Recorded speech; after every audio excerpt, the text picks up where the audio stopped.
Hello student. Class 9 से 12 तक के स्टूडेंट को केमिकल कंपाउंड्स के नेमिंग में या नाम से फॉर्मूला लिखने में बहुत प्रॉब्लम आती है। इसके लिए मैं आपको केमिस्ट्री के 2 से 3 ऐसे छोटे रूल्स बताऊंगी जिससे आप किसी भी केमिकल कंपाउंड का नाम इजीली दे पाएंगे। सबसे फर्स्ट है आइडेंटिफाई पॉजिटिव पार्ट। हमेशा केमिस्ट्री में केमिकल कंपाउंड का नाम लिखते टाइम या फिर फॉर्मूला लिखते टाइम पॉजिटिव पार्ट को पहले लिखा जाता है, पॉजिटिव फर्स्ट। तो सबसे पहले आप आइडेंटिफाई करें कि पॉजिटिव क्या है, और जब आप पॉजिटिव को पहचान जाए तो पॉजिटिव पार्ट का नाम एज इट इज दिया जाता है, उसके नाम में कोई भी चेंज नहीं होता।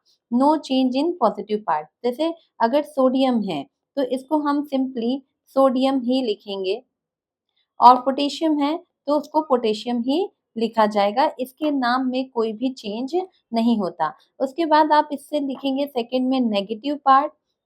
अब नेगेटिव पार्ट में 2-3 कंडीशन हो सकती है। नेगेटिव पार्ट कोई अगर नॉर्मल एलिमेंट है, लाइक जैसे क्लोरीन है, तो इसका नाम हम क्लोरीन नहीं क्या देंगे, क्लोराइड बोलेंगे। नेगेटिव पार्ट का नाम एंड होता है आइड से, ये हमेशा याद रखें। अब जैसे कि सल्फर है, सल्फर एस, तो इसको हम जनरली क्या लिखेंगे, सल्फाइड।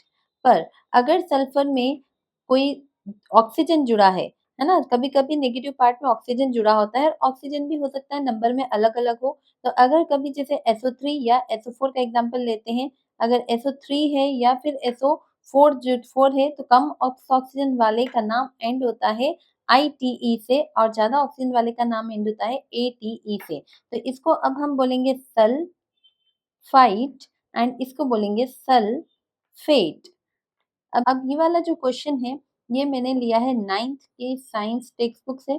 इसमें हम ये ट्राई करके देखते हैं। क्रिस क्रॉस रूल तो आपको पता ही होगा वैलेंसी का। अब ये है सोडियम ऑक्साइड, तो that is sodium and oxide केवल ऑक्सीजन है, तो ये हो गया इसका फॉर्मूला। Aluminium chloride AlCl। अब Al की वैलेंसी 3 होती है, Cl की 1, तो हो गया AlCl3। अब यहाँ पे देखिए आप, सोडियम सल्फाइड IDE है, मतलब ये ओनली S है, यहाँ पे कोई भी ऑक्सीजन नहीं है, तो ये जस्ट ये होगा। सल्फर की वैलेंसी 2 होती है तो Na2H, सोडियम सल्फाइड।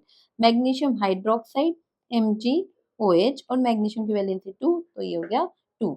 यहाँ पे देखिए अब इसमें सल्फर के साथ क्या है, ऑक्सीजन भी जुड़े हैं, वो भी 4 ऑक्सीजन है, इसलिए ये सल्फेट है। इसका नाम होगा एल्यूमिनियम सल्फेट। ATE से एंड होगा, इसका नाम एंड विथ ATE। ये होगा कैल्शियम क्लोराइड, और ये भी यहाँ पे SO4 है तो ये हो जाएगा पोटेशियम सल्फेट।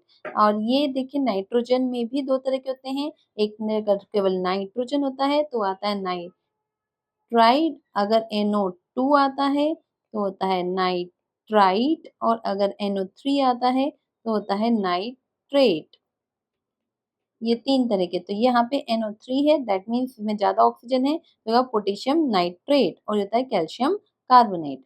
Thank you. अगर आपको वीडियो अच्छा लगा हो तो please like and follow student temple MGM chemistry classes.